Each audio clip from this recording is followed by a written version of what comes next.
এখেত আমাৰ মানে ভেলাঘৰ কমিটিৰ কাৰ্যকৰী সম্পাদক। আমি এনে উৰুকাত মাংসৰ টাৰ্গেটটো 40 কেজি আছিল, কিন্তু এখেতৰ যোৱাকালি ল' প্ৰেছাৰত এখেত বাগৰি যোৱা হেন অৱস্থা।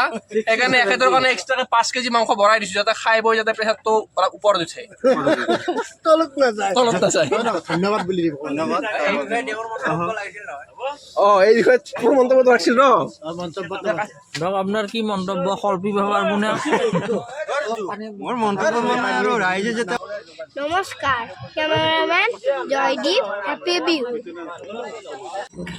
কেমেৰামেন জয়দেৱে দেখুৱাই আছে আমি কেনেকৈ ৰহুনৰ বাকলি, হাঁহৰ বাকলি, আলুৰ বাকলি গুচাই আছোঁ, পিঁয়াজৰ বাকলি গুচাই আছোঁ, কিয়নো ৰাতিলৈ তকলি খাব লাগিব। এয়া আমাৰ আজি উৰুকা ৰাতিৰ প্ৰীতিভোজ আমি আয়োজন কৰিমেই কিছু সময় পিছত, আৰু এয়া আমি বহিছোঁ খাবলৈ। খোৱাত মই আকৌ আগত, পিছততো বাৰু পিছৰ কথা। হাঁহে মাহে খাহিয়ে পঠাই খোৱাহে কথা। আটাইলৈ পুনৰবাৰ শুভেচ্ছা জনাইছোঁ উৰুকা আৰু ভোগালী বিহুৰ।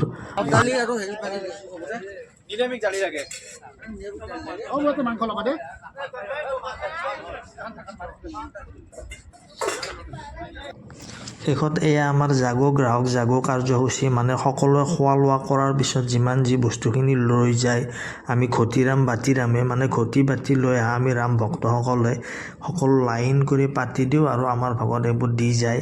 ভাল লাগে, আৰু আমি এইটোৰ নাম দিছোঁ জাগো গ্ৰাহক জাগো কাৰ্যসূচী। কোনোবা যদি টোপনি মাৰিও আছিল, সিও জাগি আহি মানে তাৰ চৰিয়াই হওক, ঘটিয়াই হওক, বাতিয়ে হওক, আহি লাইনত দিব আৰু বৰ আগ্ৰহেৰে বৰ হেঁপাহেৰে এই আঞ্জাখিনি গ্ৰহণ কৰিব। যেনেকৈ কংগ্ৰেছৰ দিনত মানুহে সূতা কম্বল গ্ৰহণ কৰিছিল, তেনেকৈ সূতা কম্বলৰ লগত তুলনা নহয় বাৰু।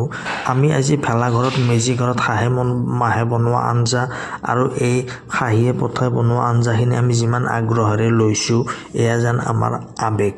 আশা কৰোঁ আমি প্ৰতি বছৰে এনেকৈ আমি বিহুৰ আগদিনা, উৰুকাৰ দিনা এনেকৈ মেজি ঘৰৰ তলত একেলগে সকলোৱে লগ হৈ ভোজ ভাত খাব পাৰিম। আৰু এইখিনি মোৰ দিন হাজিৰা, মানে আজিৰ ৰাতিটোৰ আউটকাম। আৰু এইখিনি লৈ মই এতিয়া ঘৰমুৱা হ'লোঁ। কাইলৈ আকৌ লগ পাম। আপোনালোকে লাইক কমেণ্ট কৰি দিব। ধন্যবাদ।